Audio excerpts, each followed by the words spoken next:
Welcome to trending Tamil voice over.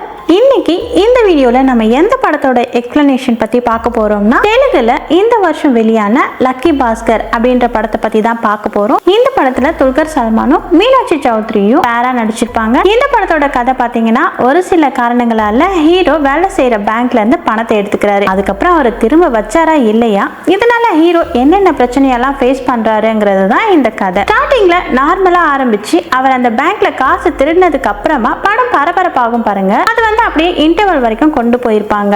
அதுக்கப்புறம் இன்டர்வல்ல இருந்து திரும்பவும் பரபரப்பா கொண்டு போய் கிளைமேக்ஸ்ல ஒரு பெரிய ட்விஸ்டோட இந்த படத்தை முடிச்சிருப்பாங்க. இந்த படம் எங்கேயுமே உங்களுக்கு போர் அடிக்காது, அந்த அளவுக்கு பக்காவான ஒரு படமா இருக்கும். இந்த படம் கண்டிப்பா உங்க எல்லாருக்குமே பிடிக்கும்னு நம்புறேன். வீடியோக்குள்ள போறதுக்கு முன்னாடி இந்த வீடியோக்கு ஒரு லைக் போடுங்க. அது மூலமா இந்த வீடியோவை இன்னும் நிறைய பேருக்கு கொண்டு போய் சேர்க்கும். இந்த படத்தோட கதை 80s முடிவுல நடக்கிற மாதிரி தான் காட்டுறாங்க. இப்ப பாஸ்கர்னு ஒருத்தரை காட்டுறாங்க. இவர் ஜாக்கிங்காக வெளியே வந்திருக்காரு. இப்ப திரும்ப வீட்டுக்குள்ள போலான்னு நினைக்கும் போது சிபிஐ ஆபீசர்ஸ் எல்லாம் இந்த இடத்துக்கு வந்துடுறாங்க. இவங்களுக்கு ஹெட்டா இருக்கிற நபரோட பேர் லக்ஷ்மணன். அவர் எங்க கூட வரணும் அப்படின்ற மாதிரி சொல்றாரு. நான் குளிச்சுட்டு மட்டும் வரேன் அப்படின்ற மாதிரி பாஸ்கர் சொல்றாரு. அதுக்கு கூட லக்ஷ்மணன் அக்செப்ட் பண்ண மாட்டாரு. இப்ப லக்ஷ்மணன் இருக்காருல்ல, பாஸ்கர் வேலை பார்க்குற பேங்க்குக்கு இவரை கூட்டிட்டு வந்துடுறாரு. விசாரணை பண்றதுக்காக தான் கூட்டிட்டு வந்திருக்காரு போல. இப்ப பாஸ்கர் சம்பந்தப்பட்ட எல்லா விஷயத்தையும் செக் பண்ணிட்டு இருக்காங்க. ஏதாவது கிடைக்குமான்ற மாதிரி தான் பார்த்துட்டு இருக்காங்க. அதே மாதிரி பாஸ்கரோட வைஃப் கிட்ட இருந்து போன் கால் வருது. சிபிஐல இருந்து சில ஆளுங்கெல்லாம் வந்திருக்காங்கன்ற மாதிரி சொல்றாங்க. அவங்களுக்கு கோஆபரேட் பண்ணி அவங்க வேலையை தான் அவங்க பாக்குறாங்க அப்படின்ற மாதிரி பாஸ்கரும் சொல்றாரு. இப்ப இவர் சம்பந்தப்பட்ட டேட்டா எல்லாம் எடுத்துட்டு இருக்காங்க. திடீர்னு பார்த்தா இந்த இடத்துல கரண்ட் போயிடுது. கரண்ட் வரதுக்கு எப்படியும் அரை மணி நேரம் ஆகும் போல. சரி வெயிட் பண்ணுவோன்ற மாதிரி லக்ஷ்மணன் இந்த இடத்துல சொல்றாரு. இந்த டைம் ஹீரோ இருக்காரு பாத்தீங்களா, கேமராவை பார்த்து நம்ம கிட்ட பேச ஆரம்பிக்கிறாரு. இப்ப பிளாஷ்பேக்ல காட்டுறாங்க. பாஸ்கரை பொறுத்த வரைக்கும் 6000 சம்பளத்துக்கு தான் இந்த பேங்க்ல வேலை பார்த்துட்டு இருக்காரு. ஆனா இவரோட கடனே பாத்தீங்கன்னா 36,000 ரூபாய் இந்த பேங்க்ல இருக்கு. ரொம்ப சின்சியரா இவரோட வேலையை பார்ப்பாரு. இவரோட மேனேஜர் இருக்காரு பாத்தீங்களா, கவலையப்படாத, கண்டிப்பா அசிஸ்டன்ட் மேனேஜர் போஸ்ட்டுக்கு உன்னை நான் ரெக்கமெண்ட் பண்றேன், நீ சீக்கிரமா மாறிடலாம், உன்னோட நிலைமையும் மாறிடும் அப்படின்ற மாதிரி சொல்லியிருப்பாரு. அதனாலதான் இவ்வளவு சின்சியரா இவர் வேலை பார்க்கறாரு. பேங்கோட கேஷியர் இன்சார்ஜா நாராயணன் அப்படின்றவர் தான் இருப்பாரு. அவர் லேட்டா தான் பேங்க்குக்கு வருவாரு. சீக்கிரமாவே பேங்கை விட்டு கிளம்பிடுவாரு. அவரோட வேலையும் சேர்த்து நம்ம ஹீரோ தான் பாப்பாரு. ஹீரோ இதெல்லாம் பெருசா எடுத்துக்க மாட்டாரு. சின்சியரா வேலை பார்த்தா ப்ரமோஷன் கிடைக்கும்ன்றதுக்காக தான் இந்த மாதிரி எல்லாம் வேலை பார்த்துட்டு இருப்பாரு. இது மாருதி 800 கார். இவர் வேலை செய்யற பேங்க்ல யாரோ லோன் கட்டலன்றதுக்காக இந்த காரை வந்து சீஸ் பண்ணி இங்க வச்சிருப்பாங்க. இந்த கார் 6 மந்த்தா இங்க தான் இருக்கு. இதை வாங்கணும் அப்படின்ற மாதிரி அவர் பார்த்துட்டு இருக்காரு. அப்ப ஒருத்தர் வந்து சொல்றாரு, இந்த காரை நீ வாங்கணும்னா அதுக்கு முதல்ல நீ இந்த பேங்க்ல வாங்கின கடன் எல்லாம் அடைக்கணும், அப்பதான் வாங்க முடியும் அப்படின்ற மாதிரி அவர் சொல்றாரு. அவர் யாருன்னு பாத்தீங்கன்னா நம்ம ஹீரோவோட ஃப்ரெண்ட். இந்த பேங்க்ல தான் இவரும் பியூனா வேலை பார்த்துட்டு இருக்காரு. ஃபார்ம் ஃபில் பண்ண தெரியாம சில பேர் இருப்பாங்க பாத்தீங்களா, அவங்களுக்கு ஃபில் பண்றதுக்கு ஹெல்ப் பண்ணுவாரு. அதுக்கு கொஞ்சம் காசும் வாங்கிப்பாரு. இந்த மாதிரி இவர் வேலை பார்த்துட்டு இருக்கும்போது ஆண்டனின்னு ஒருத்தர் வராரு. 2 லட்சம் ரூபாய் லோன் அமௌண்டா வேணும் அப்படின்ற மாதிரி கேட்கிறாரு. அதுக்கு சில டாக்குமெண்ட்ஸ் எல்லாம் இவங்க தர மாதிரி இருக்கும்ல, அப்படி எதுவுமே இவர்கிட்ட இல்ல. அப்படி இல்லாத பட்சத்துல லோன் எல்லாம் வாங்க முடியாது சார், சாரின்ற மாதிரி இவர் ஆண்டனியை அனுப்பி வச்சிடறாரு. ஹீரோ நிறைய பேர்கிட்ட கடன் வாங்கியிருப்பாரு. ஒருத்தர் கிட்ட இருந்து மட்டுமே 10,000 ரூபாய்க்கு மேல கடன் வாங்கியிருப்பாரு. அவர் வட்டியும் தரமாட்டாரு, அசலும் தரமாட்டாரு, எப்பதான் தருவ, சீக்கிரமா தா அப்படின்னு சொல்லி வார்னிங் எல்லாம் கொடுக்குறாரு. சரி தந்துடுறேன்ற மாதிரி இவரும் அங்க இருந்து கிளம்பிடுறாரு. இப்பதான் ஹீரோட ஃபேமிலியை பத்தி நமக்கு காட்டுறாங்க. அப்பாவோட ஃப்ரெண்ட்ஸ் வந்துட்டு பிசினஸ்ல ஏமாத்திட்டு இருப்பாங்க. அப்பா இப்ப யார்கிட்டயும் பேசாம தான் இருப்பாரு. இவர் ஒரு காலத்துல சார்ட்டர்ட் அக்கவுண்ட் வேலை தான் பார்த்திருப்பாரு. ஹீரோட அம்மா இறந்து போயிட்டு இருப்பாங்க. ஹீரோவுக்கு ஒரு தம்பி ஒரு தங்கச்சி, 2 பேரையுமே இவர் தான் படிக்க வச்சிட்டு இருக்காரு. இதெல்லாம் மீறி இவரை நம்பி சுமதின்னு ஒருத்தவங்க வந்திருப்பாங்க. சுமதி வசதியான வீட்டை சேர்ந்தவங்களா இருப்பாங்க. அதெல்லாம் தூக்கி போட்டுட்டு ஹீரோ கூட வந்துட்டு இருப்பாங்க. இப்ப இவங்க 2 பேருக்கும் 5 வயசுல ஒரு பையன் இருக்கான். சுமதியோட அண்ணன் பையனுக்கு இன்னைக்கு பர்த்டேவா இருக்கும். அதுக்கு இவங்க கிளம்பிட்டு இருக்காங்க. கிஃப்ட் வாங்கணும்ன்ற மாதிரி ஹஸ்பண்ட் கிட்ட சொல்றாங்க. ஆனா இவர்கிட்ட கிஃப்ட் வாங்குறதுக்கு கூட காசு இல்ல. பையன் விளையாடிட்டு இருக்க ஒரு டாயை பாக்குறாங்க. இத பேசாம தந்துடலாம் அப்படின்ற மாதிரி இவங்களும் பேக் பண்ணி அந்த பையன் கிட்ட கொடுத்துடுறாங்க. சுமதி ஃபேமிலியை விட இவருக்கு வசதி கம்மியா தான் இருக்கும். அதனால சுமதி ஃபேமிலியை சேர்ந்த யாருமே இவரை பெருசா மதிக்க கூட மாட்டாங்க. சுமதியோட அம்மா சுமதியோட மனசை மாத்துறதுக்காக ட்ரை பண்றாங்க. அவனை நம்பி நீ போனல, உன் லைஃப்ல நீ என்னத்தை தான் கண்ட, பேசாம அவனை டைவர்ஸ் பண்ணிட்டு திரும்பி வந்துரு, நாங்க பார்த்து நல்ல கல்யாணமா உனக்கு பண்ணி வைக்கிறோம் அப்படின்ற மாதிரி எல்லாம் பேசுறாங்க. இப்படி எல்லாம் பேசாதீங்கம்மா அப்படின்ற மாதிரி அம்மா கிட்ட கோவப்படுறாங்க. சுமதியோட பையன் இருக்கான்ல, எக்ஸ்ட்ராவா ஒரு கேக் பீஸ் வேணும்னு சொல்லிட்டு சுமதியோட அண்ணி கிட்ட கேக்குறான். உன் மூஞ்சிக்கு இதுவே போதும் அப்படின்ற மாதிரி அவங்க சொல்லிடுறாங்க. ஆனா இந்த விஷயத்தை எல்லாம் சுமதி நோட் பண்ணிடுறாங்க. இதுக்கப்புறம் ஒரு நிமிஷம் கூட இங்க இருக்க கூடாதுன்னு யோசிக்கிறாங்க. வாங்க நம்ம கிளம்பலாம் அப்படின்ற மாதிரி ஹஸ்பண்டை கூட்டிட்டு வேக வேகமா இங்க இருந்து கிளம்பிடுறாங்க. பையன் வடப்பாவை கேட்டிருப்பான். இவரும் வாங்கி தரலான்னு நினைக்கிறாரு.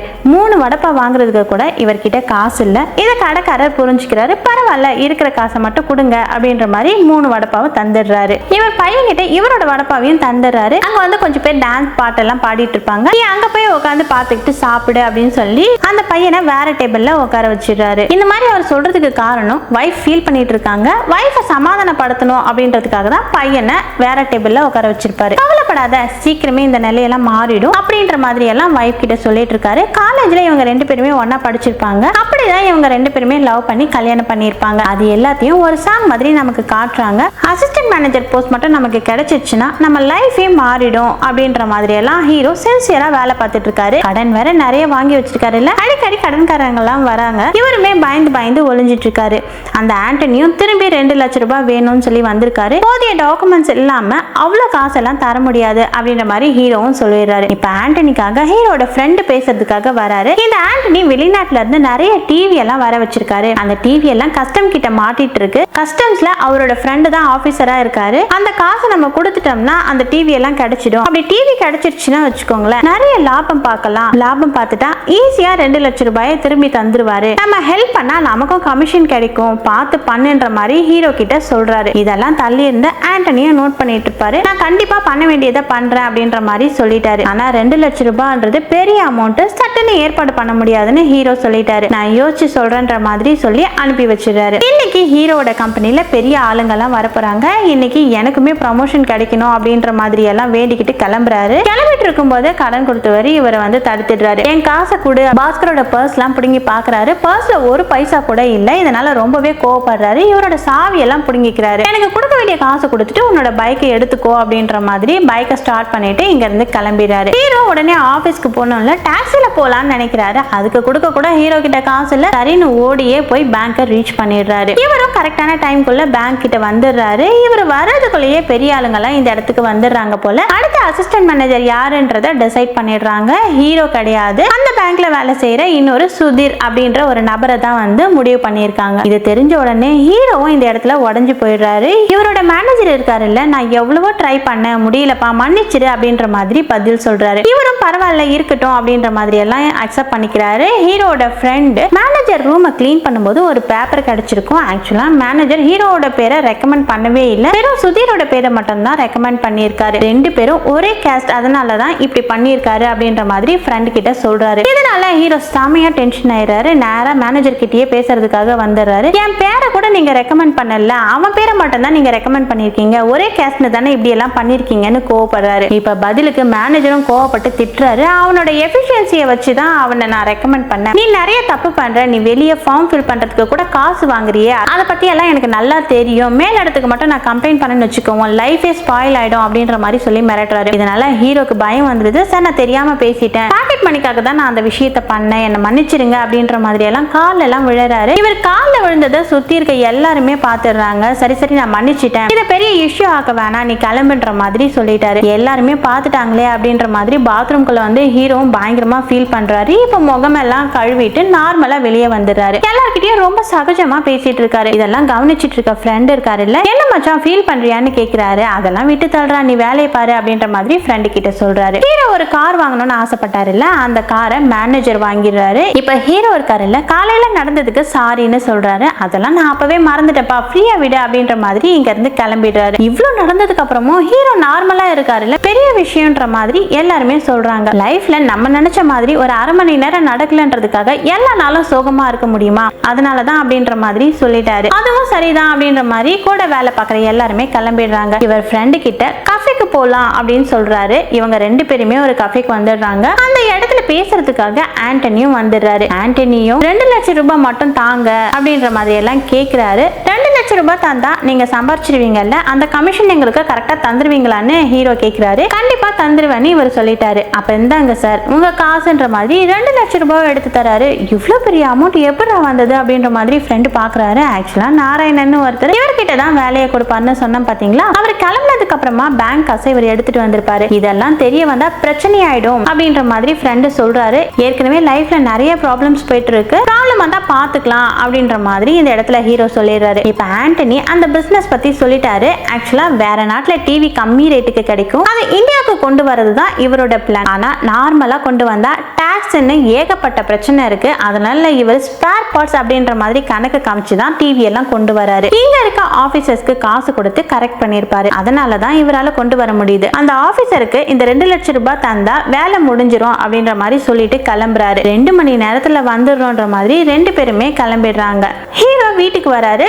என்னங்க பைக் வாங்கிட்டு போயிட்டாங்களாமே, என்னாச்சு அப்படின்ற மாதிரி எல்லாம் கேக்குறாங்க. இவர் நடந்ததை பத்தி சொல்றாரு. அதே மாதிரி எனக்கு ப்ரமோஷன் கிடைக்கல, அடுத்த வாட்டி தான் கிடைக்கும் போல அப்படின்ற மாதிரி சோகமா சொல்லிட்டு வீட்டுக்குள்ள வந்துடுறாரு. அவங்க 2 மணி நேரத்துல வந்துடுறேன்னு சொன்னாங்கல்ல, 2 மணி நேரம் ஆகியும் வராம இருக்காங்க. ஒருவேளை பொண்ணுங்க மாட்டிக்கிட்டாங்களா, இல்ல வேலை முடிஞ்சு 2 பேருமே நம்மளை ஏமாத்திட்டு கிளம்பிட்டாங்களா, இல்லன்னா நம்ம ஃப்ரெண்டை ஏமாத்திட்டு ஆண்டனி மட்டும் கிளம்பிட்டானா அப்படின்ற மாதிரி எல்லாம் யோசிக்கிறாரு. என்ன நடந்திருக்க வாய்ப்பு இருக்குன்னு ஒவ்வொரு மாதிரி யோசிச்சு பார்த்துட்டு இருக்காரு. ஒருவேளை அவங்க மாட்டி நம்மளே மாட்டி விட்டுருவாங்களா, போலீஸ் வந்து நம்மள அரெஸ்ட் பண்ணிடுவாங்களா அப்படின்ற மாதிரி எல்லாம் யோசிக்கிறாரு. இந்த மாதிரி எல்லாம் யோசிச்சுட்டு இருக்கும்போது தான் ஃப்ரெண்ட் இவரை பாக்குறதுக்காக வந்திருக்காரு. ஃப்ரெண்ட் மட்டும் தான் வந்திருக்காரு. சோ ஏமாந்துட்டோம் போலன்னு ஹீரோ ஃபீல் பண்றாரு. பார்த்தா பக்கத்துல ஆண்டனியும் வந்திருக்காருன்னு தெரிய வருது. ஆண்டனி இருக்காருல, சொன்ன விஷயத்த பண்ணிடுறாரு. பேசின மாதிரியே இவங்களுக்கு காசை கொடுத்துடுறாரு. என்ன நம்பினதுக்கு நன்றின்னு சொல்லிட்டாரு. நம்பிக்கையை காப்பாத்தினதுக்கு நன்றின்ற மாதிரி ஹீரோவும் அவரை ஹக் பண்ணிக்கிறாரு. இந்த ஒரு வேலை பண்ணதுக்கே ஹீரோக்கும் ஃப்ரெண்டுக்கும் 50,000 கிடைச்சிருக்கும். இப்ப ஹீரோ என்ன பண்றாருன்னா, அந்த கடன் கொடுத்தவர்கிட்ட காசெல்லாம் தந்து பைக்கை வாங்கிட்டு வந்துடுறாரு. பேங்குக்கு முதல் ஆளா வந்து இவர் எடுத்த காசை அந்த இடத்துல வச்சிருக்காரு. நாராயணனுக்கு தெரியாம சாமர்த்தியமா இந்த விஷயத்த பண்ணிருப்பாரு. ஒரு வாட்டி பண்ணதை நிறைய வாட்டி பண்ணலான்ற மாதிரி யோசிக்கிறாரு. இப்ப ரெகுலரா இந்த விஷயத்த பண்றாங்க. நிறைய காசெல்லாம் சம்பாதிக்க ஆரம்பிக்கிறாங்க. இப்ப ஹீரோவும் நிறைய காசு செலவு பண்றாரு. வைஃப் ரொம்பவே ஆச்சரியப்படுறாங்க. எப்படி உங்ககிட்ட இவ்வளவு காசு இருக்குன்ற மாதிரி கேக்குறாங்க.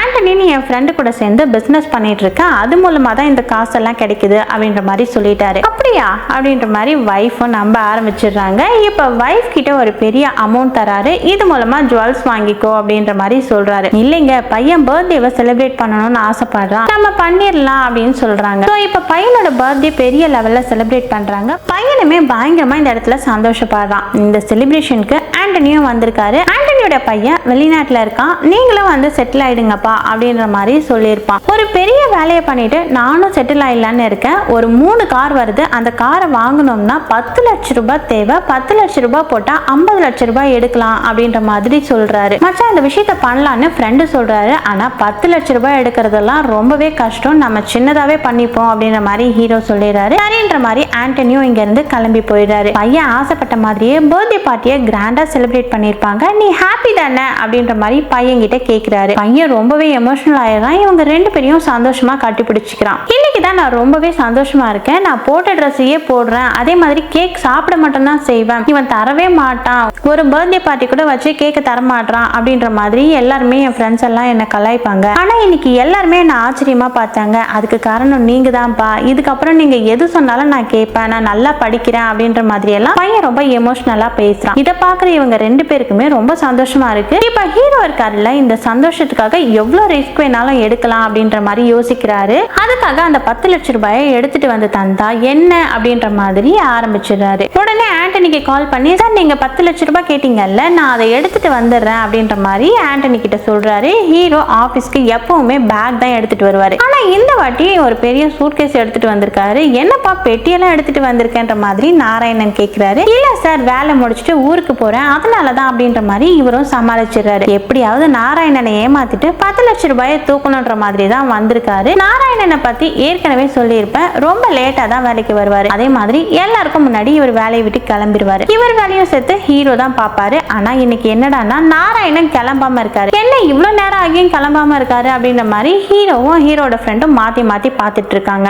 இப்ப காசை லாக்கர்ல வைக்கிற டைமே வந்துருது. இப்ப என்ன பண்றதுன்னு தெரியாம முழிக்கிறாங்க. அப்பன்னு பார்த்து நாராயணனுக்கு ஒரு போன் கால் வருது. நாராயணன் பொண்ணுக்கு வரேன்னு பார்த்துட்டு இருப்பாரு. அது ரிலேட்டடா கால் வருது. இவரும் மும்மரமா போன்ல பேசுறதுனால பாஸ்கரை நீயே வச்சிரு அப்படின்ற மாதிரி சொல்றாரு. ஆக்சுவலா இது ஹீரோட பிளானா தான் இருக்கும். ஹீரோ தான் ஃப்ரெண்டு கிட்ட நீ வெளியே போய் கால் பண்ணு அப்படின்ற மாதிரி சொல்லியிருப்பாரு. ஹீரோட ஃப்ரெண்டு தான் இப்ப நாராயணன் கிட்ட பேசிட்டு இருக்காரு. இது மூலமா ஹீரோக்கு ஒரு கேப் கிடைக்குது இல்ல. ஹீரோவும் அந்த 10 லட்சம் ரூபாயை சூட்கேஸ்ல எடுத்து வச்சிடறாரு. மீதி காசை உள்ள வச்சிடறாரு. இப்ப 10 லட்சம் ரூபாய் இவங்களுக்கு கிடைச்சிருது. இவங்களுமே அந்த 3 காரை எடுக்கிறதுக்காக வந்துடுறாங்க. அந்த காரை நினைச்ச மாதிரியே எடுத்துறாங்க. இப்ப காரை விற்கிறவர்கிட்ட விற்கிறதுக்காக வராங்க. ஆனா அந்த நபர் ஒரு கேஸ்ல மாட்டியிருப்பாரு. வெளியே வரதுக்கு 1 மாசத்துக்கு மேல ஆயிடும் அப்படின்ற மாதிரி அங்க இருக்க பையன் சொல்லிடுறான். இதை கேட்கிற இவங்க பயங்கரமா ஷாக் ஆயிடுறாங்க. ஹீரோட ஃப்ரெண்டு தான் ரொம்பவே டென்ஷன் ஆயிடுறாரு. உங்களை நம்பி காசு எடுத்துட்டு வந்தோம், இப்ப எங்களுக்கு தான் பிரச்சனை அப்படின்ற மாதிரி ஆண்டனியை போட்டு அடிக்கிறாரு. காசு வரும்போது ஷேர் பண்ணல, பிரச்சனை வந்தாலும் ஷேர் பண்ணணும் அப்படின்ற மாதிரிலாம் நம்ம ஹீரோ சொல்றாரு. சார் நீங்க டென்ஷன் ஆகாதீங்க, பொறுமையா யோசிங்க. இந்த டீலர் மட்டும் தான் இருக்கானா, இவனை தானே நிறைய டீலர்ஸ் இருப்பாங்கல்ல, அதுல யாருக்காவது கால் பண்ணி பேசி பாருங்க அப்படின்ற மாதிரி எல்லாம் சொல்றாரு. சரி நான் ட்ரை பண்ணி பாக்குறேன்ற மாதிரி ஆண்டனியும் இந்த இடத்துல ஏத்துக்கிறாரு. இப்ப மத்த டீலர்ஸ் கிட்ட எல்லாம் பேசி பாக்குறாரு. அப்படி பேசும்போது கோவால ஒரு டீலர் வாங்குறதுக்காக ரெடியா இருக்காருன்றது தெரிய வருது. இத பத்தி எல்லார்கிட்டயும் சொல்றாரு. இப்ப கோவாவுக்கு கிளம்பணுன்ற மாதிரி முடிவு பண்றாங்க. வைஃப்க்கு கால் பண்ணி நான் வரதுக்கு லேட் ஆகும், பிசினஸ் விஷயமா வெளியே போறேன் அப்படின்ற மாதிரி சொல்றாரு. கவர்மெண்ட் வெஹிக்கிள் அதிகமா பிடிக்க மாட்டாங்கல்ல, அதுக்கேற்ற மாதிரி நம்பர் பிளேட் எல்லாம் இவங்க ஃபேக்கா ரெடி பண்ணிடுறாங்க. இப்போ ஒரு செக் போஸ்ட்ல ஹீரோவும் ஆண்டனியும் கிராஸ் பண்ணிடுறாங்க. ஃப்ரெண்ட் கிராஸ் பண்றதுக்குள்ள புதுசா ஒரு ஆபீசர் அந்த இடத்துக்கு வந்துடுறாரு. அவர் அந்த வண்டியை நிறுத்திடுறாரு. யாரு என்னன்ற மாதிரி எல்லாம் விசாரணை பண்ணிட்டு இருக்காரு. இப்ப என்ன பண்றதுன்னு தெரியாம இவங்க முழிச்சிட்டு இருக்காங்க. அப்பதான் அந்த ஃப்ரெண்ட் வண்டியில இருந்து ஒரு பொலிட்டிஷியன் இறங்குறாரு. அவர் வேற ஸ்டேட் மினிஸ்டர் மாதிரி எல்லாம் பேசிட்டு இருக்காரு. இப்பதான் ஹீரோ பண்ண பிளானை பத்தி நமக்கு காட்டுறாங்க. ஒருவேளை பிடிச்சிட்டா என்ன பண்றதுன்ற மாதிரி ஹீரோ யோசிச்சிருப்பாரு. அதனால மினிஸ்டர் மாதிரி யாரையாவது கூட்டிட்டு போகணும்னு நினைச்சிருப்பாரு. பிச்சை எடுக்கிற ஒருத்தர் கிட்ட டீல் பேசியிருப்பாரு. கொஞ்சம் காசு தர நீங்க வர மாதிரி இருக்கும்னு சொல்லியிருப்பாரு. அவருமே ஒத்துக்கிட்டு வந்திருப்பாரு. ஆக மொத்தத்துல இந்த இடத்துல இவங்க பிச்சைக்காரனை தான் கூட்டிட்டு வந்திருக்காங்க. இன்ஸ்பெக்டர் கேட்கிற கேள்விக்கு இந்த பிச்சைக்காரன் சமாளிக்க மாட்டாரு. அவங்க மாட்டிக்கிற நிலைமை வருது. அப்பன்னு பார்த்து கார்ல இருந்து வேற ஒரு பொண்ணு இறங்குறாங்க. இவங்களையும் சமாளிக்கிறதுக்காக தான் ஹீரோ வர வச்சிருப்பாரு. இந்த பொண்ணு ஒரு மாதிரி பேசி சில விஷயங்கள்லாம் பண்றாங்க. இதனால இன்ஸ்பெக்டர் இருக்காருல்ல, ஒரு ஸ்டேஜ்ல சமாதானம் ஆயிடுறாரு. சரி கிளம்புங்க அப்படின்ற மாதிரி அனுப்பி விட்டுறாரு. இவங்களுமே கோவாவில் இருக்கிற டீலரை பாக்குறதுக்காக வராங்க. வேலையும் முடிச்சிடுறாங்க. இது மூலமா இவங்களுக்கு நிறைய காசு கிடைக்குது. அவங்க நடிக்கிறதுக்காக சில பேரை கூட்டிட்டு வந்தாங்கல்ல, அவங்களுக்கு எல்லாம் கம்மி காசு கொடுத்தாலே போதும். ஆனா ஹீரோ வந்து இவங்களுக்கு நிறைய காசு தராரு கட்டுக்கட்டா. ஏமாச்சா இவ்வளவு காசு தர அப்படின்ற மாதிரி ஃப்ரெண்டு கேக்குறாரு. இவங்க இல்லன்னா வேலை முடிஞ்சிருக்காரு இல்ல, பரவாயில்ல இருக்கட்டும்ன்ற மாதிரி சொல்லிடுறாரு. அதுல அந்த பொண்ணு மோனா இருக்காங்கல்ல, ஹீரோவை கட்டி பிடிக்கிறதுக்காக வராங்க. நான் மாறின்னு சொல்லி கட்டிலாம் பிடிக்க தேவையில்லைன்னு சொல்லி ஹேண்ட் ஷேக் பண்றாரு. அவங்களுக்கும் காசு கொடுத்துடுறாரு. இப்ப வேலையெல்லாம் முடிச்சுட்டு இவங்களுமே இவங்களோட ஊருக்கு வந்துட்டு இருக்காங்க. ஆண்டனி அமெரிக்கால போய் பையன் கூட செட்டில் ஆக போறேன்னு சொன்னாரு பாத்தீங்களா, நான் அமெரிக்காவுக்கு கிளம்புறேன் அப்படின்ற மாதிரி சொல்லிடுறாரு. இவருக்கு வேண்டிய ஒரு பையனை ஹீரோவுக்கு அறிமுகப்படுத்தி வைக்கிறாரு. எந்த ஹெல்ப் வேணும்னாலும் என்னையும் கான்டாக்ட் பண்ணுங்க அப்படின்ற மாதிரி சொல்லிட்டு தான் இங்க இருந்து கிளம்பி போறாரு ஆண்டனி. இந்த டீல் மூலியமா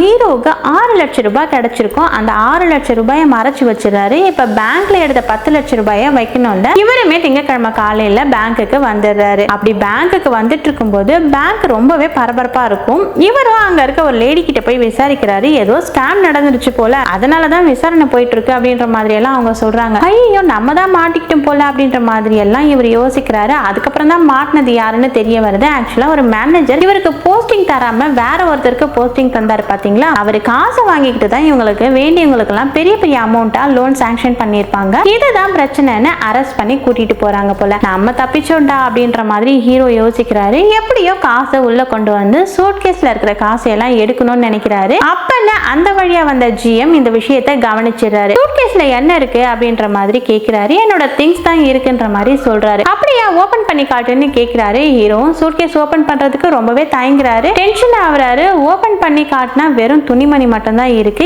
இங்க தான் ஒரு விஷயத்தை நமக்கு ரிவீல் பண்றாங்க. ஆக்சுவலா கொஞ்ச நேரத்துக்கு முன்னாடியே ஹீரோ இருக்காரு பாத்தீங்களா, காசெல்லாம் வைக்க வேண்டிய இடத்துல வச்சிட்டு இருப்பாரு. இவர் க்ளோஸ் பண்ணும்போது தான் அந்த ஜிஎம் இந்த வழியா வந்திருப்பாரு. இப்ப ஜிஎம் கிட்ட ஹீரோ மாட்டாம எஸ்கேப் ஆயிடுறாரு. இப்ப நடந்த விஷயத்தெல்லாம் பார்க்கும்போது யாரையும் நம்ப முடியல, அதனாலதான் செக் பண்ண, தப்பா எடுத்துக்காதுன்னு ஜிஎம் சாரி சொல்றாரு. பரவாயில்ல சார் அப்படின்ற மாதிரி ஹீரோவும் சாதாரணமா சொல்லிடுறாரு. ஆண்டனி பண்ணாரு பாத்தீங்களா, அந்த வேலையை பண்ணலாம் அப்படின்ற மாதிரி ஃப்ரெண்டு சொல்றாரு. அதுக்கு ஹீரோ அதுல ரிஸ்க் இருக்கு, என்னைக்காவது ஒரு நாள் மாட்டிப்போம், அதெல்லாம் நம்ம பண்ண வேணாம் அப்படின்ற மாதிரி சொல்றாரு. நீ பண்ணலன்னா என்ன, நான் பண்ண போறேன் அப்படின்ற மாதிரி வேலையெல்லாம் ரிசைன் பண்ணிட்டு போயிடுறாரு. இப்ப ஃப்ரெண்ட் அது மூலமா காசெல்லாம் சம்பாதிக்க ஆரம்பிக்கிறாரு. ஆனா ஹீரோ இருக்கிற காசே போதும், இந்த 6 லட்சம் ரூபாயை வச்சு நம்ம லைஃப் லீட் பண்ணிக்கலாம் அப்படின்ற மாதிரி எல்லாம் யோசிக்கிறாரு. ஹீரோக்கு ஒரு தம்பி இருக்காருன்னு சொன்ன பாத்தீங்களா, அந்த தம்பியும் வெளிநாட்டுல படிக்கணும்ன்ற மாதிரி ஆசைப்படுறாரு. வெளிநாட்டுல படிச்சா பெரிய இடத்துல வேலை கிடைக்கும், ஆனா வெளிநாட்டுல படிக்கிறதுக்கு 6 லட்சம் ரூபாய் செலவாகும் அப்படின்ற மாதிரி சொல்றாரு. அவ்வளவு காசான்ற மாதிரி ஹீரோ யோசிக்கிறாரு. தம்பியும் ப்ளீஸ் ப்ளீஸ் அப்படின்ற மாதிரி கெஞ்சுறான். சரின்னு சேர்த்து வச்சிருக்க எல்லா காசையும் எடுத்து தம்பிக்கு செலவு பண்ணிடலாம்னு சொல்லி பண்ணிடுறாரு. இன்னைக்கு புது மேனேஜரை முடிவு பண்ண போறாங்க. அதனால ஹீரோவும் வேக வேகமா பேங்க்குக்கு வந்துட்டு இருக்காரு. ஆல்ரெடி இருந்த மேனேஜர் ஃப்ராட் பண்றாருன்றதுனால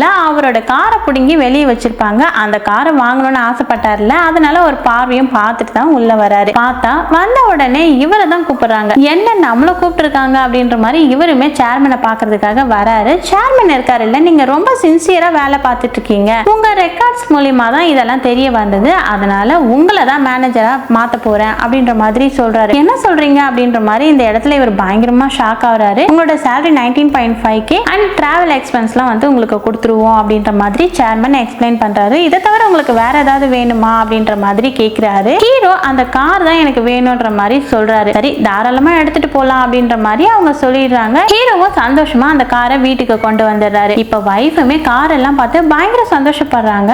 அப்படியே கட் பண்ணி பிரசன்ட்ல காட்டுறாங்க. இப்ப கரண்ட் வந்துருது. அதே மாதிரி ரெக்கார்டும் கிடைச்சிடுது. இந்த சிபிஐ ஆபீசர் இருக்காரு பாத்தீங்களா, அந்த ரெக்கார்ட்ஸ் எல்லாம் பார்க்க ஆரம்பிக்கிறாரு. பார்த்தவர் செமையா ஷாக் ஆயிடுறாரு. ஏன்னா ஒரு சாதாரண பேங்க் எம்ப்ளாயி அக்கௌண்ட்ல 100 கோடியா அப்படின்னு ஹீரோவை திரும்பி பாக்குறாரு. இப்ப ஹீரோ கேமராவை பார்த்து லைட்டா ஸ்மைல் பண்றாரு. இங்கதான் படத்தோட இன்டர்வல் போடுறாங்க. ஹர்ஷத் மேத்தா அப்படின்ற ஒருத்தருக்காக தான் இவர் நிறைய அமௌண்ட் எல்லாம் போடுற வேலையெல்லாம் பார்த்திருப்பாரு. இத பத்தி சொல்லுங்கன்ற மாதிரி லக்ஷ்மணன் கேட்கிறாரு. இவருமே நடந்த விஷயத்த சொல்லிடுறாரு. சேர்மன் இருக்காருல்ல, ஹர்ஷத் மேத்தா நமக்கு ரொம்பவே முக்கியமானவர், அவரோட வேலையெல்லாம் டக்கு டக்குன்னு முடிங்கன்ற மாதிரி சொல்லியிருப்பாரு. சரின்ற மாதிரி ஹீரோவும் இந்த இடத்துல அக்செப்ட் பண்ணியிருப்பாரு. ஒரு பேங்க் நேரடியா இன்னொரு பேங்க் கிட்ட காசு கொடுக்கவும் முடியாது, வாங்கவும் முடியாது, மீடியமா ஒரு பர்சன் செயல்படணும். இந்த மாதிரி செயல்பட்ட பர்சன் தான் ஹர்ஷத் மேத்தாவா இருப்பாரு. ஹர்ஷத் மேத்தா கமிஷனா கொஞ்சம் காசு வாங்கிட்டு இந்த வேலையை பண்ணுவாரு. அவரோட வேலையெல்லாம் ஹீரோ பார்த்து முடிச்சு தராரு. ஹர்ஷத் மேத்தா சைட்ல இருந்து சூரஜ்னு ஒருத்தன் தான் வந்திருக்கான். செக் கிளியர் ஆக கொஞ்சம் லேட் ஆகும், நீங்க கொஞ்சம் அட்ஜஸ்ட் பண்ணிக்கோங்க,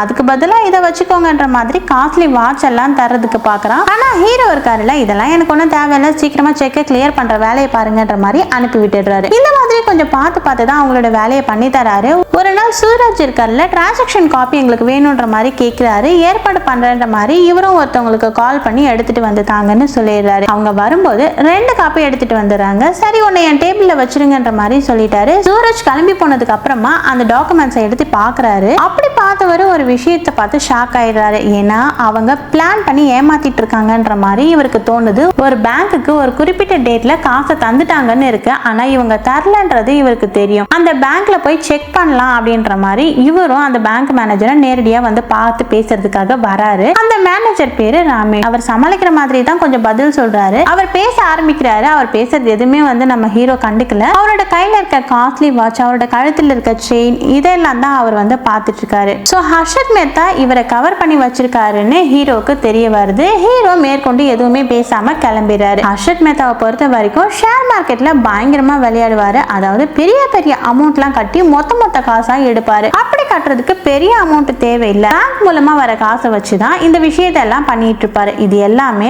அவரை பத்தி விசாரிக்கும் போதுதான் ஹீரோக்கு தெரிய வருது. ஒரு கவர்மெண்ட்டையே ஏமாத்திட்டு இருக்காரு அப்படின்றது ஹீரோக்கு தெரிய வந்தது. இத பத்தி ஒரு கம்ப்ளைண்ட் பண்ணா என்னன்ற மாதிரி எல்லாம் ஹீரோ யோசிக்கிறாரு. அப்பதான் சுமதி வீட்டுக்கு வராங்க. இன்னைக்கு உங்க பையன் என்ன பண்ணான் தெரியுமா, ஒரு பையன் சாக்லேட் திருடினதை பார்த்திருக்கான், மிஸ் கிட்ட தானே சொல்லணும், ஆனா மிஸ் கிட்ட சொல்லாம அந்த பையன்கிட்டயே பாதி சாக்லேட்டை வாங்கி சாப்பிட்டுருக்கான், மிஸ் தான் என்கிட்ட சொன்னாங்கன்ற மாதிரி சொல்றாங்க. ஏன்டா இப்படி எல்லாம் பண்றேன்னு கேக்குறாரு. மிஸ் கிட்ட சொன்னா சாக்லேட் எனக்கு கிடைக்காது இல்ல, அதனாலதான் அவங்கிட்டயே பேசி பாதி சாக்லேட்டை வாங்கிட்டேன், அதனாலதான் எனக்கு சாக்லேட் கிடைச்சது அப்படின்ற மாதிரி எல்லாம் சொல்லிட்டு இருக்கான். இதை கேட்கும் போது ஹீரோக்கு வேற மாதிரி தோணுது. நம்ம எதுக்கு மாட்டி விடணும், அவங்கிட்டயே டீல் பேசி பாதி காசை வாங்கி போன்ற மாதிரி யோசிக்கிறாரு. இதுதான் சரியான ஐடியான்ற மாதிரி புரிஞ்சுக்கிறாரு. சூரஜ் உன்னை பார்க்கணும் அப்படின்ற மாதிரி கால் பண்ணி சொல்லிருப்பாரு. ஹீரோவை இதுக்கு அப்புறம் கைக்குள்ள போட்டு வச்சுக்கணும்ன்றதுக்காக ஹீரோ வந்த உடனே சூரஜும் செக் எழுதி தரான். ஆனா ஹீரோ பார்க்க கூட மாட்டுறாரு, கிழிச்சு போட்டுறாரு. இன்னொரு செக் எழுதி தரான், அதையும் பார்க்காமலே கிழிச்சுறாரு. உங்களுக்காக வேலை பார்க்கணும்னா எனக்கு வேண்டியதை நான் தான் கேட்பேன்ற மாதிரி சொல்றாரு. இவரும் வேற வழி இல்லாம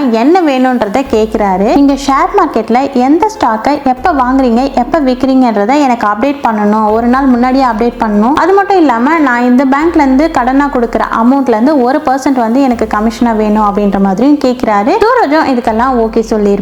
இப்ப ஃபர்ஸ்ட் வாங்குறாரு இல்லையா 1% கமிஷன், அந்த அமௌண்ட் வந்து 25 lakhs வந்திருக்கும். அதை வந்து இவர் வந்து ஒயிட்டா மாத்தணும் அப்படின்னு சொல்லி ஆண்டனி இன்ட்ரோடியூஸ் பண்ணாரு இல்லையா, அந்த நபர் கிட்ட போய் கேட்கிறாரு. அதுக்கு அவர் என்ன சொல்றாருன்னா, அதுக்கு சூப்பர் மெத்தட்னா லாட்டரி டிக்கெட் தான், 25 லட்சம் ரூபாய் உங்களுக்கு லாட்டரி அடிச்ச மாதிரி செட் பண்ணிடலாம், உங்களுக்கு காசு கிடைச்சிடும், ஒயிட்டா மாத்திரலாம் அப்படின்ற மாதிரி சொல்றான். சரி அந்த மாதிரியே பண்ணு அப்படின்ற மாதிரி இவரும் சொல்லிடுறாரு. எந்த நம்பர் அடிக்க போகுதோ அந்த நம்பர் ஆல்ரெடி இவர்கிட்ட தான் இருக்கு. இவர் சும்மா நியூஸ் பேப்பர்ல செக் பண்ற மாதிரி பாவல பண்றாரு. எனக்கு லாட்டரி அடிச்சிருச்சு அப்படின்ற மாதிரி சந்தோஷமா கத்துறாரு. ஃபேமிலியை சேர்ந்தவங்க எல்லாம் ஏமாத்துறதுக்காக தான் இப்படி பண்றாரு. சூரஜ் எந்த ஷேர் வாங்குறான் எந்த ஷேர் விற்கிறான்றத உடனே இவர்கிட்ட சொல்லிடுவான். இவருமே அந்த வேலையெல்லாம் பண்ணுவாரு. அது மூலமா இவங்க பெரிய லெவல்ல சம்பாதிப்பாங்க. ஹீரோவும் நிறைய சம்பாதிப்பாரு. இந்த மாதிரி தான் தொடர்ச்சியா இவங்களுக்குள்ள டீலிங் எல்லாம் போயிட்டு இருக்கு. ஹீரோக்கு ஒரு தங்கச்சி இருக்கிறதா சொன்ன பாத்தீங்களா, ஒரு பெரிய இடத்துல கட்டி கொடுக்கணும்னு யோசிக்கிறாரு. எவ்வளவு டவுரியா இருந்தாலும் பரவாயில்லன்ற மாதிரி இவர் ஏத்துக்கிறாரு. இப்ப ஷாப்பிங்காக வைஃபையும் தங்கச்சியும் கூட்டிட்டு ஒரு ஜுவல்லரி ஷாப்க்கு வந்திருக்காரு. ஜுவல்ஸ் எல்லாம் பார்த்துட்டு இருக்கும் போது செக் தான் அப்படின்ற மாதிரி சொல்றாங்க. இல்ல செக் எல்லாம் அக்செப்ட் பண்ண மாட்டோம், கேஷ் மட்டும் தான் அப்படின்ற மாதிரி அங்க இருக்கவர் சொல்லிடுறாரு. சரி நம்ம கேஷ் எடுத்துட்டு வந்துருவோம் அப்படின்ற மாதிரி இவரும் வைஃப் கிட்ட சொல்றாரு. கேஷ் எடுத்தவரை அந்த ஜுவல் ஷாப்க்கு போக மாட்டாரு, நேரா ஒரு துணி கடைக்கு தான் வந்திருக்காரு. துணி கடைக்கு வந்தவர் இருக்காருல்ல, ஒரு நாளைக்கு உங்க கடையில எவ்வளவு வியாபாரம் ஆகுது, அந்த வியாபாரத்தை நான் 1 மணி நேரத்துல பண்ணணும், அதுக்கு நான் எங்க போகணும் அப்படின்ற மாதிரி எல்லாம் கேட்டுட்டு இருக்காரு. இவர் இந்த மாதிரி பேசுறதெல்லாம் அங்க இருக்கிற ஓனர் கவனிக்கிறாரு. இப்ப ஓனர் வேகமா பக்கத்துல வந்துடுறாரு. வாங்க சார், பிரீமியமான துணி எல்லாம் எங்க இருக்குன்னு காட்டுறேன் அப்படின்ற மாதிரி ஒரு இடத்துக்கு கூட்டிட்டு வந்துடுறாரு. அங்க பார்த்தா எல்லாமே காஸ்ட்லியான திங்ஸ் மட்டும் தான் இருக்கு, எது வேணுமோ வாங்கிக்கோ அப்படின்ற மாதிரி வைஃப் கிட்ட சொல்லிடுறாரு. இதுக்கு முன்னாடி ஜுவல் ஷாப்க்கு போனாங்கல்ல, அவங்க ட்ரெஸ்ஸை வச்சு தான் ஜட்ஜ் பண்ணிருப்பாங்க. இவங்க எல்லாம் நிறைய நகை வாங்க மாட்டாங்க, காட்டுறதே வேஸ்ட்ன்ற மாதிரி அவங்களுக்குள்ள பேசியிருப்பாங்க. எல்லாருக்குமே ஜூஸ் வச்சிருப்பாங்க. ஆனா இவரோட ஃபேமிலியை சுத்தமா கண்டுக்க கூட மாட்டாங்க. இதனாலதான் இவருக்கு இந்த இடத்துல காஸ்ட்லியான ட்ரெஸ் எல்லாம் வாங்குறதுக்காக வந்திருக்காரு. அதே மாதிரி காஸ்ட்லியான காரும் வாங்கிடுறாரு. இப்ப கெத்தா அந்த ஜுவல் ஷாப்க்கு வராரு. அங்க இருக்க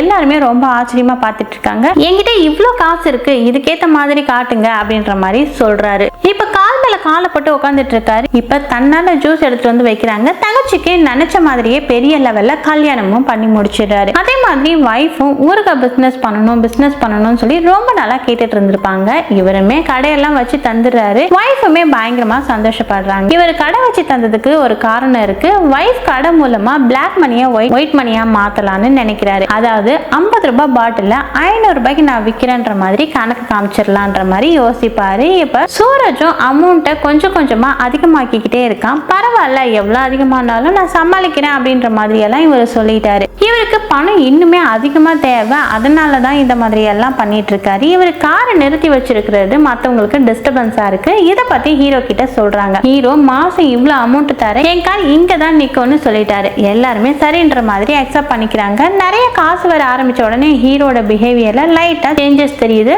இதனால ஹீரோயின் லைட்டா ஃபீல் பண்ணிட்டு இருக்காங்க. ஹீரோ வைஃபையும் பையனையும் 5 ஸ்டார் ஹோட்டலுக்கு கூட்டிட்டு வந்திருக்காரு. பையன் இருக்கான்ல, அந்த ரோட்டு வடப்பாதாப்பா நல்லா இருந்தது அப்படின்ற மாதிரி எல்லாம் சொல்றான். இதுக்கப்புறம் அங்கெல்லாம் நம்ம சாப்பிடக்கூடாது, இதை சாப்பிட்றா அப்படின்ற மாதிரி ஹீரோ கொஞ்சம் ஹாஷா சொல்லிடுறாரு. ஹீரோ கார்ல வந்துட்டு இருப்பாரு. ஹீரோ கிட்ட ஏற்கனவே கடன் கொடுத்த நபர் இருக்காருல்ல, இவரு ஏடா கூடமா வந்ததுனால பைக் ஒரு இடத்துல இடிச்சிடுவாரு. இப்ப ஹீரோ போட்டு பயங்கரமா திட்டுறாரு. இதனால டென்ஷன் ஆன ஹீரோவும் பதிலுக்கு இவரை போட்டு பயங்கரமா திட்டுறாரு. என் கார் இங்க தான் நிற்கும், நான் எல்லார்கிட்டயும் பெர்மிஷன் வாங்கியிருக்கேன், அவங்களுக்கு வெளியே காசும் தந்திருக்கேன் அப்படின்ற மாதிரி எல்லாம் பிரச்சனை பண்ணிட்டு இருக்காரு. ஓ மேலதான் தப்புன்ற மாதிரி பைக் எல்லாம் போட்டு உடைச்சிடுறாரு. இத பாக்குற வைஃப் இருக்காங்கல்ல, உங்களுக்கு என்ன ஆச்சு, நீங்க முன்ன மாதிரி இல்ல, நிறுத்துங்க அப்படின்ற மாதிரி எல்லாம் கண்ட்ரோல் பண்றாங்க. ஆமா நான் மாறிட்டேன், அதுக்கு என்னன்ற மாதிரி எல்லாம் இவர் கோவமா பேசிடுறாரு. இதனால வைஃப் ரொம்பவே ஃபீல் பண்றாங்க. இப்ப ஹீரோயினும் லைட்டா ஹீரோ மேல கோவமா இருக்காங்க. அவர் ரூம்ல படுக்காம வெளியே இருக்கிற ரூம்ல போய் படுத்துக்கிறாங்க. இப்ப கதை பிரசன்ட்டுக்கு வருது. இந்த விசாரிக்கிற ஆபீசர் இருக்காருல்ல, மேடம் ஊருக்கு தானே ரெடி பண்றாங்க,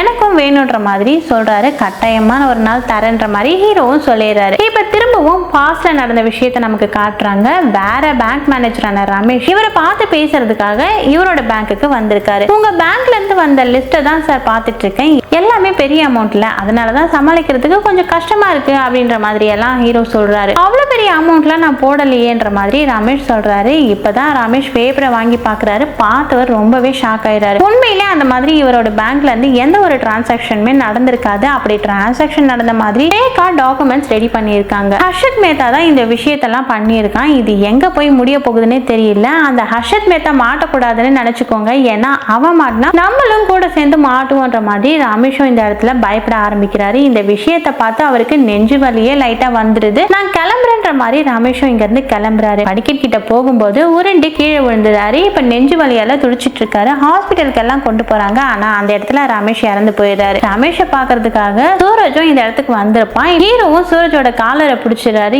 எவ்வளவு பெரிய விஷயத்தை தெரியுமா பண்ணிட்டு இருக்கீங்க, மாட்டினா அவ்வளவுதான், நான் இதை சொல்ல போறேன்ற மாதிரி சொல்றாரு. சொல்லிக்கோ, சொன்னா நீயும் தான் கூட மாட்டுவ, இந்த விஷயத்த நீ செஞ்சுதான் ஆகணும் அப்படின்ற மாதிரி சூரஜும் சொல்றாரு. தெரியாம புலிவாலை பிடிச்சிட்டோமோ அப்படின்ற மாதிரி ஹீரோ யோசிக்கிறாரு. ஹீரோக்கு ஃப்ரெண்டா ஒருத்தர் இருந்தாருல்ல, அவரோட அம்மா கிட்ட இருந்து தான் போன் கால் வருது. அவர் தப்பி பண்ணி போலீஸ் கிட்ட மாட்டிருப்பாரு. அவர் சம்பாரிச்ச எல்லா காசும் போயிருது. ஹீரோ தான் இப்ப பெயில் எடுக்கிறதுக்காக வந்திருக்காரு. பெயில் எல்லாம் கொண்டு போக முடியாதுன்னு அங்க இருக்கிற ஆபீசர் ரூல்ஸ் எல்லாம் பேசுறாரு. இவர் நிறைய காசை கொடுத்து வெளியே எடுத்துறாரு. இப்ப ஃப்ரெண்டுமே லைஃபே போயிடுச்சுன்னு ஃபீல் பண்றாரு. ஃபீல் பண்ணாத, நான் ஏதாவது பண்றேன் அப்படின்ற மாதிரி ஃப்ரெண்ட் கிட்ட சொல்றாரு. சுமதி அண்ணா ஹீரோவை அசிங்கப்படுத்தினாரு இல்ல, ஆனா இப்ப பிசினஸ்ல ஏகப்பட்ட லாஸ் ஆயிருக்கும். ஹீரோ கிட்ட தான் ஹெல்ப் கேட்டிருக்காரு. ஆனா இதையெல்லாம் கவனிச்சிட்டு இருக்க ஹீரோயின் பயங்கரமா டென்ஷன் ஆகுறாங்க. என் ஹஸ்பண்ட நீங்க அசிங்கப்படுத்தினீங்கல்ல, இப்ப மட்டும் எப்படி ஹெல்ப் கேக்குறீங்க, ஹெல்ப் எல்லாம் பண்ண முடியாதுன்னு சொல்லிட்டாங்க. உனக்கு கடை வைக்கிற ஐடியாவே நான் தான் கொடுத்தேன், இப்ப எனக்கே காசு தர மாட்டியா அப்படின்ற மாதிரி ஹீரோயினோட அம்மாவும் பயங்கரமா கோவப்படுறாங்க. இதனால சுமதி இருக்காங்கல்ல, வீட்டுக்கு வந்தவங்க அந்த கடையெல்லாம் போட்டு உடைக்க ஆரம்பிக்கிறாங்க. எதுக்காக கடையை உடைச்சிட்டு இருக்க, நிறுத்து அப்படின்ற மாதிரி ஹீரோவும் கண்ட்ரோல் பண்ணிட்டு இருக்காரு. அம்மா மேல இருக்க கோவத்துல தான் இப்படி பண்றாங்கன்னு நினைக்கிறாரு. ஆனா இவங்க என் அம்மா மேல எல்லாம் கோவம் இல்ல, உன் மேலதான் எனக்கு கோவம். இந்த காசெல்லாம் வர ஆரம்பிச்சதுக்கு அப்புறம் நீ ரொம்பவே மாறிட்ட, எனக்கு பழைய பாஸ்கர் வேணும் புரிஞ்சுக்கோ அப்படின்ற மாதிரி எல்லாம் ஃபீல் பண்ணி அழுகுறாங்க. இவருமே வைஃபை சமாதானப்படுத்தலாம்னு நினைக்கிறாரு. அதுக்குள்ள அப்பா இருக்காருல்ல, பாஸ்கர் ரூமுக்கு வா அப்படின்னு சொல்லி பேசணும்னு சொல்லி கூப்பிடுறாரு. என்ன பேசாத அப்பா பேசுறாரு அப்படின்ற மாதிரி இவரும் ரூமுக்கு பேசுறதுக்காக வராரு. இவர் இவ்வளவு நாள் பண்ணிட்டு இருந்தாரு பாத்தீங்களா, அதை பத்தி எல்லாம் அப்பாவுக்கு தெளிவா புரியுது. 50 ரூபாய் பாட்டில் எப்பறம் 500 ரூபாய்க்கு போகுன்ற மாதிரி கேட்கிறாரு. ஹீரோ சமாளிக்கிறதுக்கு ட்ரை பண்றாரு. என்கிட்ட சமாளிக்காத, நீ என்ன பண்ணிட்டு இருக்கன்னு எனக்கு தெரியுது. சூதாட்டத்தை நல்லா விளையாடுறது புத்திசாலித்தனம் கிடையாது. சூதாட்டத்துல எப்ப சாமர்த்தியமா நிறுத்தணும்ன்றது தான் ரொம்பவே முக்கியம். நீ கவனமா நிறுத்திரு, இல்லைன்னா பெரிய பிரச்சனையில போய் மாட்டிப்ப அப்படின்ற மாதிரி எல்லாம் அப்பா சொல்லிட்டாரு. அப்பா சொல்லிட்டு இருந்த எல்லா விஷயத்தையும் ஹீரோயினும் கவனிச்சிடுறாங்க போல. அப்ப இவ்வளவு நாள் இதை தான் பண்ணிட்டு இருந்தீங்களா அப்படின்ற மாதிரி கோவமா திட்டிட்டு கிளம்புறாங்க. அடுத்த நாள் சூரஜும் சைன் போடுங்க அப்படின்ற மாதிரி சொல்றான். இதுக்கப்புறம் சைன் எல்லாம் போட முடியாது, முடிஞ்சதை பண்ணிக்கோ அப்படின்ற மாதிரி ஹீரோ சொல்லிடுறாரு. ஆக்சுவலா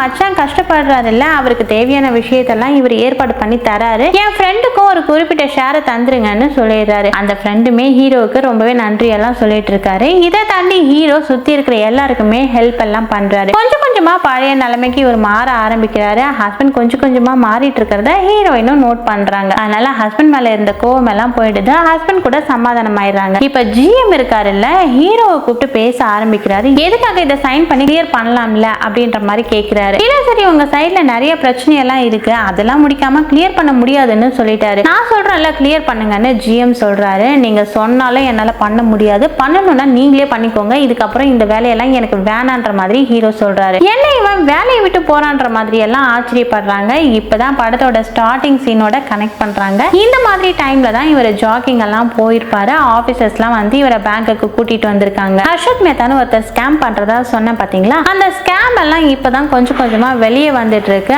அவர் மூலமா நீ 100 கோடி ரூபாய்க்கு மேல சம்பாரிச்சிட்டல, அதை தூக்கிட்டு நீ எப்படி போக முடியும், அதை தரணும்ன்ற மாதிரி லக்ஷ்மணன் சொல்றாரு. ஆக்சுவலா லக்ஷ்மணனை பொறுத்த வரைக்கும் ஜிஎம்காகவும் சேர்மன்காகவும் தான் வேலை பார்க்கறாரு. ஆக்சுவலா சேர்மன் ஜிஎம் நேரடியா அந்த ஹர்ஷத் மேத்தாக்கு சப்போர்ட் பண்ணியிருப்பாங்க. ஆனா இவங்க நேரடியா இன்வால்வ் ஆகக்கூடாதுன்றதுக்காக தான் ஹீரோவை பிரான்ச் மேனேஜரா போட்டிருப்பாங்க. இவர் மூலமா தான் இந்த விஷயத்தை எல்லாம் பண்ணிட்டு இருந்திருப்பாங்க. ஆனா ஹீரோ இருக்காரு இல்ல, திருந்தினதுக்கு அப்புறமா கம்ப்ளைண்ட் எல்லாம் பண்ணியிருப்பாரு. கம்ப்ளைண்ட் பண்ண காப்பி எங்க கிட்ட தான் இருக்கு. அந்த ரமேஷ் இறந்து போனதுக்கு அப்புறம் தான் நீ ரொம்ப மாறிட்ட, நாங்க சொல்ற எதையுமே நீ ஒழுங்கா ஃபாலோ பண்ணல, நீ போகணும்னா தாராளமா போய்க்கோ, ஆனா சம்பாரிச்ச 100 கோடி ரூபாய் எங்களுக்கு தந்துட்டு போ, நாங்க ப்ராப்ளத்தை சால்வ் பண்ணணும் அப்படின்ற மாதிரி சொல்றாங்க. சரின்ற மாதிரி இவரும் கையெழுத்தெல்லாம் போட்டு இவங்க கிட்ட செக்க தந்துடுறாரு. இவங்களுமே சரி கிளம்பலாம் அப்படின்ற மாதிரி அனுப்பி விட்டுடுறாங்க. குடும்பத்துக்காக தான் எல்லாத்தையும் தந்துட்டான் போலன்ற மாதிரி இவங்களும் யோசிக்கிறாங்க. இப்ப இவர் போயிட்டு இருக்கிற வழியில ஒரு பிச்சைக்காரரை பாக்குறாரு. அவருக்கு ஏதாவது தரணுன்ற மாதிரி பர்ஸ் எல்லாத்தையும் எடுத்து தந்துடுறாரு. ஹீரோ எழுதி தந்துட்டு போன செக்கை இவங்க எடுக்கலாம்னு நினைக்கிறாங்க. ஆனா எடுக்க முடியல.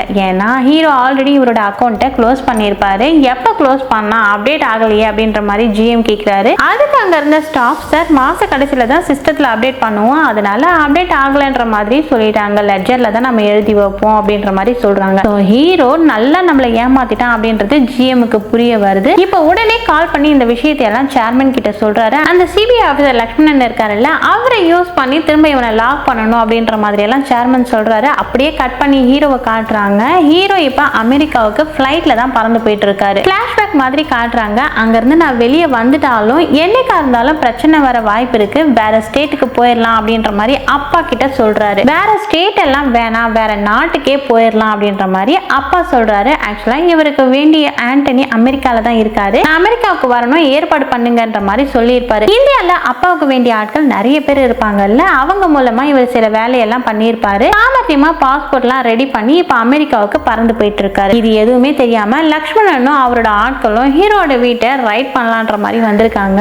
அப்படி வந்து பார்க்கும்போது 3 ஊறுகாய் பாட்டில் மட்டும் தான் இருக்கு. அதாவது ஊறுகாய் வேணும்ன்ற மாதிரி லக்ஷ்மணன் ஸ்டார்டிங்ல கேட்டிருப்பாருல்ல, இவர் தந்துட்டு போயிருக்காரு. ஹர்ஷத் மேத்தாவோட ஸ்கேம் கொஞ்சம் கொஞ்சமா வெளியே வந்துட்டு இருக்குன்னு சொன்ன பாத்தீங்களா, சம்பந்தப்பட்ட எல்லாருமே மாட்டிட்டு இருக்காங்க. நேரடியா இன்வால்வ் ஆகக்கூடாதுன்னு நினைச்சிருப்பாங்க. ஆனா கடைசியா ஹீரோ கிளியர் பண்ண மாட்டேன்னு சொன்ன செக்கை சைன் போட்டு கிளியர் பண்ணி நேரடியா இன்வால்வ் ஆயிருப்பாங்க. ஹீரோ எதுலயுமே ஸ்டார்டிங்ல இருந்து இன்வால்வ் ஆயிருக்க மாட்டாரு. ஸ்டார்டிங்லயே இதுல ஜிஎம்மும் சேர்மனும் சம்பந்தப்பட்டிருக்காங்கன்னு ஹீரோக்கு தெரியும். என்னைக்கா இருந்தாலும் அவங்கள மாட்ட வச்சுட்டு நம்ம தப்பிச்சிடணும்னு பிளான் போட்டிருப்பாரு. அதே மாதிரி தான் இப்ப வெளிநாட்டுக்கு தப்பிச்சு போயிருக்காருன்னு நமக்கு காட்டுறாங்க. அங்க இருக்க ஆண்டனி மூலமா இவர் ஹோட்டலை ரெடி பண்ணிடுவாரு. இப்ப இவரோட பேர்ல ஒரு ஹோட்டல் ரன் ஆயிட்டு இருக்கு. அதே மாதிரி இவரும் வெளிநாட்டுல ஒரு ரிச்சான லைஃபை வாழ்ந்துட்டு இருக்காரு அப்படின்ற மாதிரி நமக்கு காட்டுறாங்க. இதுக்கப்புறம் இவர் சம்பாதிக்கணும்ன்ற அவசியமே கிடையாது. வைஃப் கூடயும் பையன் கூடயும் சந்தோஷமா இருந்தாலே போதும். இப்ப கேமராவை பார்த்து ஸ்மைல் பண்றாரு. இதோட இந்த படத்தை நமக்கு முடிச்சிடுறாங்க. இந்த படத்துல வந்த ட்விஸ்ட் அண்ட் டர்ன்ஸ் எல்லாம் உங்களுக்கு பிடிச்சிருக்கும்னு நினைக்கிறேன். இந்த வீடியோ உங்களுக்கு பிடிச்சிருந்ததுன்னா லைக் பண்ணுங்க, கமெண்ட் பண்ணுங்க, மறக்காம ட்ரெண்டிங் தமிழ் வாய்ஸ் ஓவர் சேனலை சப்ஸ்கிரைப் பண்ணுங்க. தொடர்ச்சியா இந்த மாதிரி வீடியோக்கள் வந்துட்டே இருக்கும். தேங்க்ஸ் ஃபார் வாட்சிங்.